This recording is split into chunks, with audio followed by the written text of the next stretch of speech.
بسم الله الرحمن الرحيم الحمد لله رب العالمين والصلاة والسلام على رسول الله وعلى آله وصحبه أجمعين اللهم علمنا ما ينفعنا وانفعنا بما علمتنا وزدنا علما. We reached up in the book Al-Maqasid Nawawiyyah for the great Imam Abu Zakaria Yahya ibn Sharaf al-Nawawi al-Dimashqi radiyallahu ta'ala anhu. We reach up to Al-Maqsid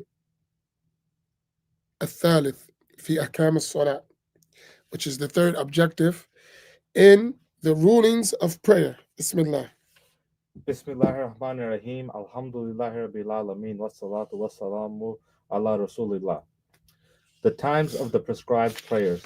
The prescribed prayers are 5, which are obligatory for every Muslim who has reached the age of puberty and is sane. The time for the noon prayer, Dhuhr, begins after the sun has reached its zenith, when an object's shadow begins to perceptibly grow, and when an object's shadow minus the length of its shadow at the time of the sun's zenith equals the object's height. The time for the mid-afternoon prayer, Asr, begins at the end of the noon prayer's time. The preferred time for its performance ends with an object's shadow minus the length of its shadow at the time of the sun's zenith. It's twice as long as the object's height. Through the permissible time for it extends until the sun sets. And this is the time of the prayer beginning in the Hanafi school. It is offensive, however, to wait until the sun's light wanes to yellow. The time for the sunset prayer, Maghrib, begins when the sun has completely set and ends with the red disappears from the sky. Shafi should note that most prayer calendars give the time of nightfall prayer, Isha, according to the Hanafi school, which is when the last vestige of twilight vanishes. This takes place well after the end of the Shafi time, which is generally about 2/3 of the time between sunset and the end of twilight, and in many places no longer than 50 to 70 minutes per sunset. After sunset. A Shafi should not delay his prayer longer than this and cannot merely perform his sunset prayer a short while before the stated time for nightfall prayer given on calendar. The time for the nightfall prayer, Isha, begins at the end of the sunset prayer's time. The preferred time for its performance ends with when 1/3 of the night has passed, though its permissible time extends until dawn. And the time for true dawn prayer, Subh, begins at true dawn. True dawn being when the sky around the horizon begins to grow light. Before this, a dim light sometimes appears overhead for some minutes, followed by darkness, and is termed the deceptive dawn al-Fajr al-Khadib. The preferred time for its performance ends when Fajr al-Kadib. al-Fajr al-Khadib. The preferred time for its performance ends when the day grows light outside, though its permissible time extends until sunrise. It is best to pray every prayer at the first of its time, taking the necessary steps as at its outset. So it is mentioned in the hadith of the Prophet ﷺ as that the Prophet ﷺ mentioned that among the best of these is prayer in its due time. And Allah mentioned in the Salata Kanat ala Mu'minina Kitabin Mawquta that the prayer is prescribed on the believers at specific times. So the best of it is in the beginning of its time. It is best to pray every prayer at the first of its time, taking the necessary steps at its outset, such as purification, clothing one's nakedness, giving the call to prayer, adhan, and call to commence iqama, and then praying.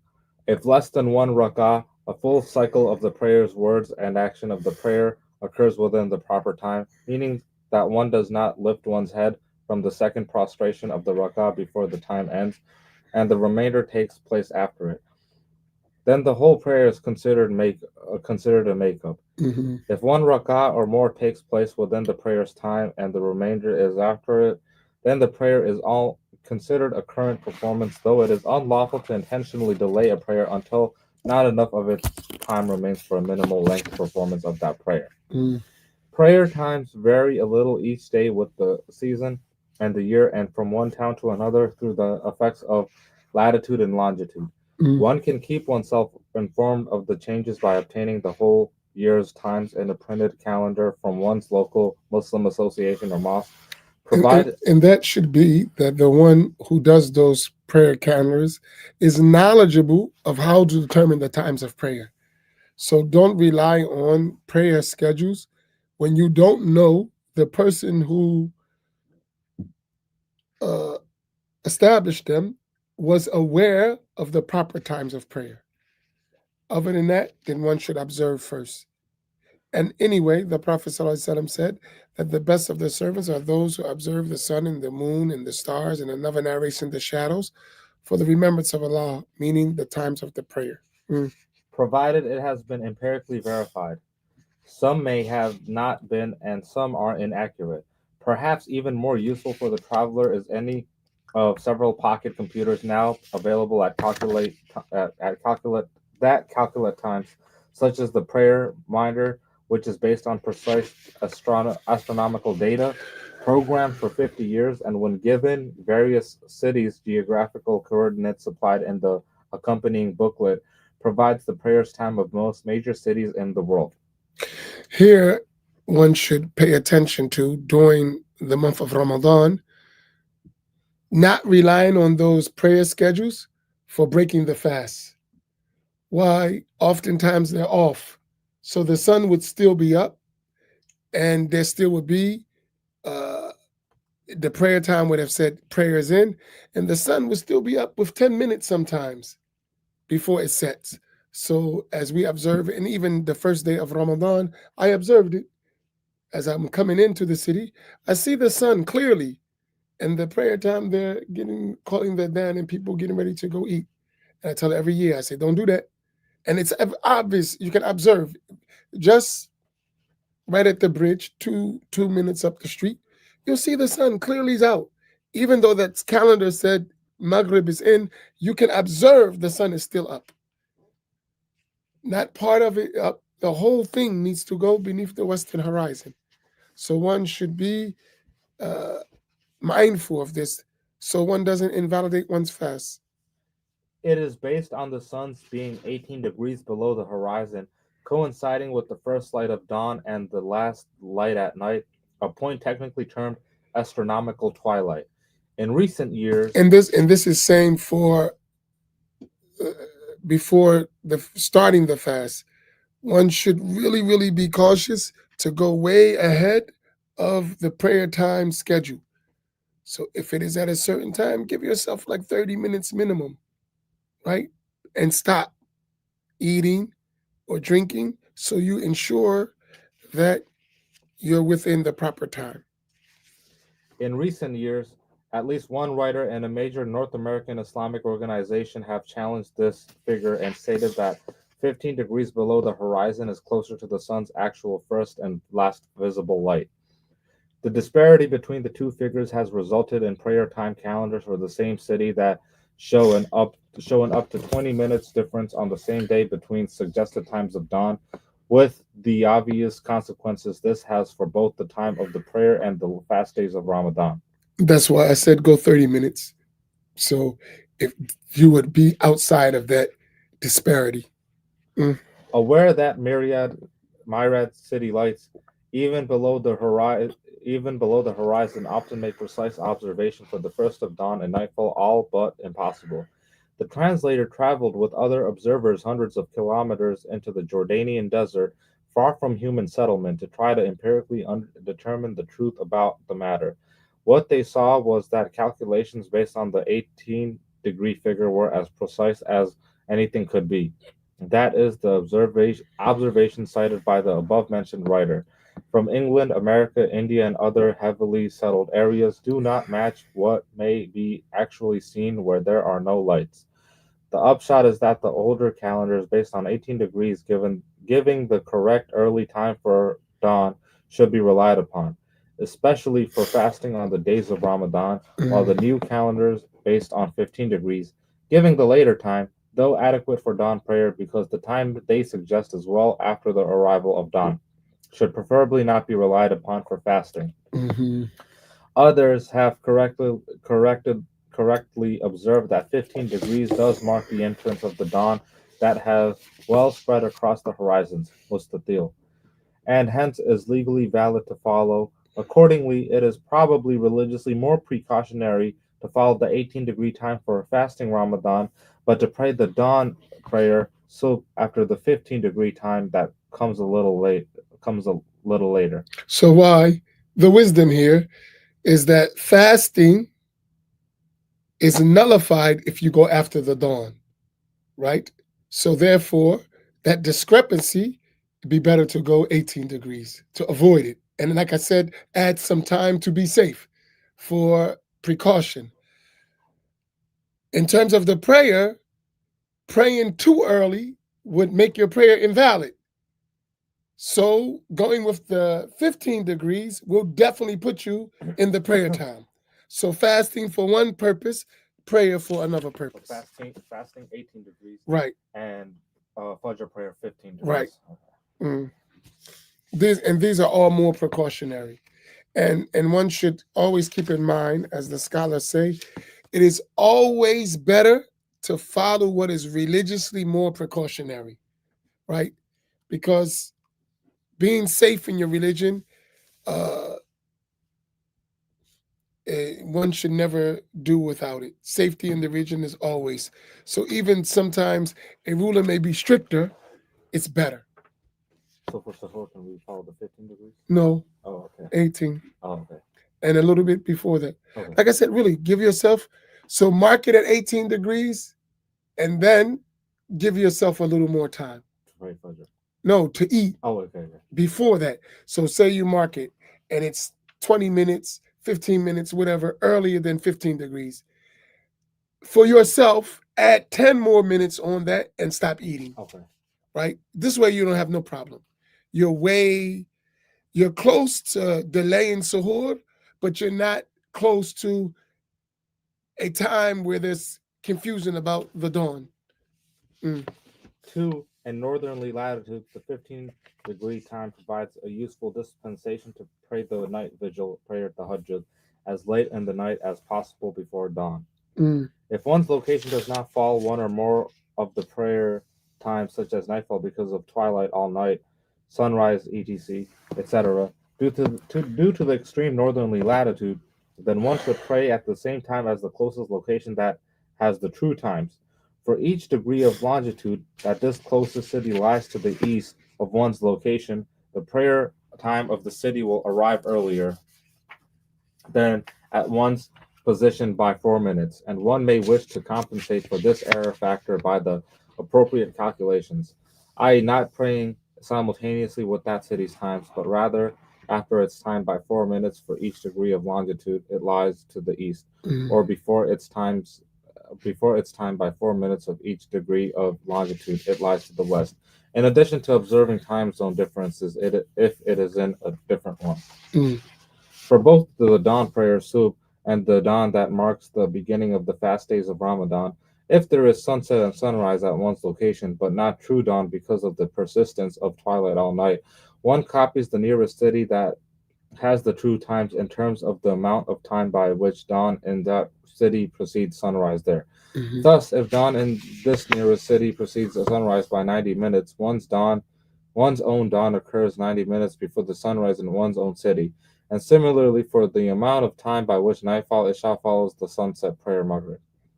Finally, if one finds one has been consistently mistaken about the time of a particular prayer and performed it day after day and other than its time, one has only one prayer to make up, that of the last day, as each day is considered the make-up of the day before it.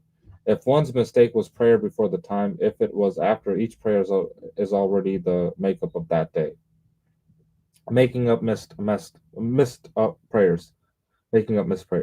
When enough of a prayer's time has elapsed to have performed the prayer during it, and someone who has not yet prayed loses their reason or their menstrual period begins, they are obligated to make up that missed prayer as soon as they are able. And in the Shafi school, a woman must make up the noon prayer, dhuhr, if her period's in the time of mid-afternoon, and similarly the sunset prayer, maghrib, if her period ends in the time of nightfall, isha.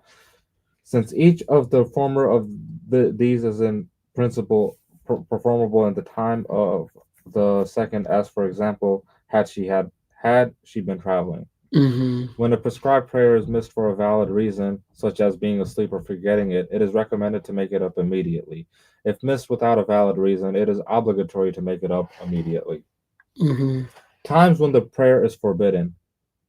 The rules below apply to prayers that are wholly supererogatory, which are not performed for any particular occasion or reason, and apply to prayers performed for a reason that will occur after the prayer, such as the two sunnah rakats before entering the state of pilgrim sanctity, ihram.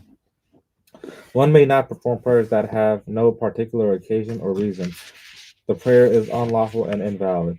From the dawn prayer subh until the sun is well up, meaning when a distance equal to the sun's diameter appears between the sun and the horizon. Mm-hmm. From the time of the sun's zenith until it moves on.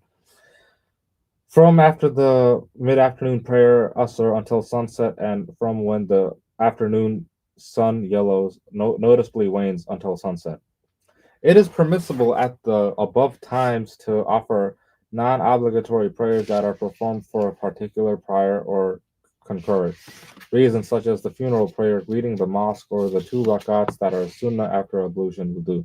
And it's also permissible to make up missed prayers, though one may not perform the two rakats that are sunnah before entering the state of pilgrim sanctity, ihram, unless one intends combining within that prayer another sunnah prayer that has a prior or concurrent reason, such as reading the mosque at the ihram site or the two rakats that are sunnah after ablution wudu.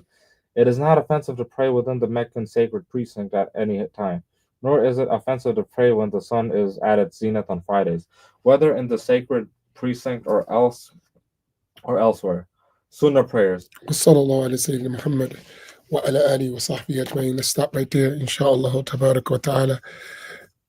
May Allah accept from us our portion of seeking knowledge. The scholars, they said, whoever seeks knowledge all at once will miss knowledge in its entirety. So knowledge is taken stage by stage by stage. Inshallah, each case, if you review them slow, they'll stick with you, inshallah. So we covered the cases related to the times of prayer, the cases related to those times when the prayer is should not be performed, dislike to be performed. And inshallah, tomorrow we'll talk about some of the sunnah prayers, inshallah ta'ala. Let me remind all of you online of the ongoing fundraiser for Masjid Muhammad. Uh, that is to support all of our efforts here. We appreciate all of your support, and we ask you to please share the link, make the intention to invite people to do good, to call people to do good, inshallah, and we would continue our work, especially with some of the challenges. Was Imam Nawawi an Ash'ari Muslim? There's no such thing as an Ash'ari Muslim. A Muslim is a Muslim. Ash'ari means a school of thought. That's what is intended. In tenets of faith. So was Ash'ari following the Aqidah school of Imam Abu al-Hasan al-Ash'ari? The answer is yes. So in creed, in Aqidah, he was Ash'ari. But you don't have to be Ash'ari to be a Muslim. So there's no such thing as an Ash'ari Muslim. It's a Muslim. And the Muslim may follow various schools. For Ahl Sunnati wal Jama'ah, Sunni Muslims, there are two schools, the Ash'ari and the Maturidi school, two main schools. So usually the Sunni Muslim who follows the way of Ahl Sunnati wal Jama'ah, who's a Muslim, he's either going to be Ash'ari in creed or Maturidi. However, if he's not Ash'ari or Maturidi, long as he has the correct creed, he's still a Muslim. He's just not following the methodology of the majority of the Muslim nation. What about Athari? If what is meant by Athari is following the text without likening Allah to his creation and not making figurative interpretation, then that's a valid school. If what is meant by Ash'ari by Athari, to mean likening Allah to his creation and giving Allah attributes of bodies, this is not valid. So the term Athari sometimes is used to mean the first thing that I mentioned, and this is valid. If it's meant and what is intended by it is the second thing, this is invalid. Is that clear, Jack? Is it clear for you, my brother? Don't feel bad. If you have further clarifications, please ask. I don't mind. Are there any like proper valid authorities here to this day, or? I believe so, but the problem with the Athari school, as they say it today, it's mixed with the Wahhabi school. Okay. So, are there real Atharis? Of course, right? But are there Wahhabis who say they're Athari? Of course. Now, which one are you listening to? That's the problem. So that's why when Ahl Sunnati wal Jama'ah, they don't say they don't say Athari. They'll say Ahl Sunnati wal Jama'ah hum al Ash'ari wal Maturidiyah. But what is understood is whoever has the same creed, right? So in that case, someone who says I'm Hanbali in Aqidah, meaning Athari, then it's valid. No disagreement in that, right? But what we often see is people with the Wahhabi creed saying, instead of saying we Wahhabi, they'll add we're Athari. But really, when you look at their creed, you'll see it's Wahhabis, and they just changed their name. Are Athari part of Ahl Sunnah?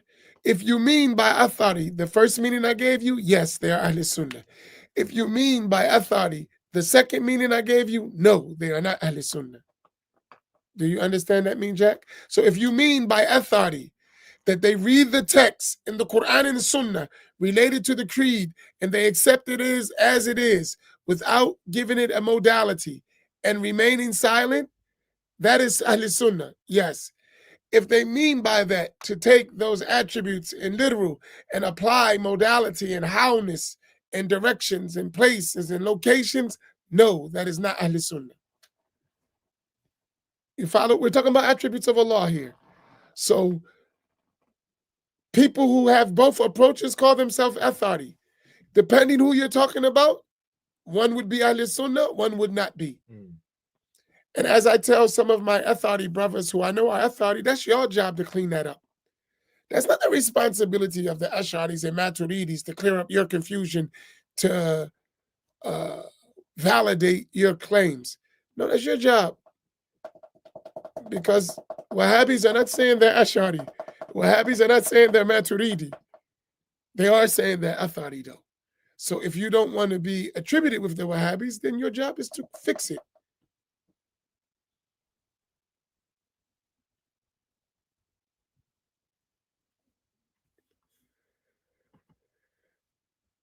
Imam, would you say the majority of those today calling themselves Athari are really remarketed Wahhabiyah? From my experience and interaction, yes.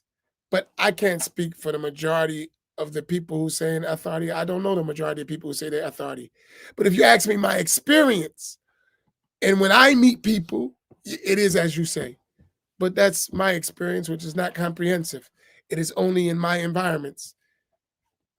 But does that mean everybody in the world? No. So if we just learn, I think something I would give us advice. Learn the creed. Don't just learn names, right? If you know the creed, then you can just apply to whoever. But if we just names, this one name, this, we need to do real understanding of our deen. So not name calling doesn't help. Names just identify stuff, But if we change our name, then you ain't gonna still be able to identify people. You need other ways to, you know what I mean? I laugh. Some of my teachers, they put in their books Salafi. So they write a book, so and so Sheikh so and so as Salafi. He's Ash'ari. But what he means by that Ash'ari creed is the real Salaf creed. So he calls himself Salafi. Because right? What do you do with that?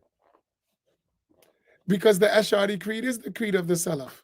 So they are Salafi, if you want to say that. The Maturidi creed is the creed of the Salaf. So they are Salafi. Imam al-Ash'ari, Imam al-Maturidi were from the Salaf. So they are real Salafis. But then the Salafis we talking about are Wahhabis. So learn the creed. And once you learn the creed properly of Ahl Sunnati wal Jama'ah, you don't have to worry about what name you call it. It's the creed of Ahl Sunnati wal Jama'ah. Any other questions? Everyone likes Aqidah questions. Subhanallah. Alhamdulillah. May Allah reward you. And please, please, please, I remind you, we have a long way to go on this fundraiser, and we need your support. We need your engagement, and we want to complete this before Ramadan ends, because we have a lot of work to do on the ground, and we have a lot of challenges ahead of us that will require financial support. So please, since you benefit regularly, inshallah, you can support regularly so that the benefit can continue. Wa sallallahu ala Sayyidina Muhammad wa ala alihi wa sahbihi ajma'in. Barakallahu bikum. Wassalamu alaikum wa rahmatullah.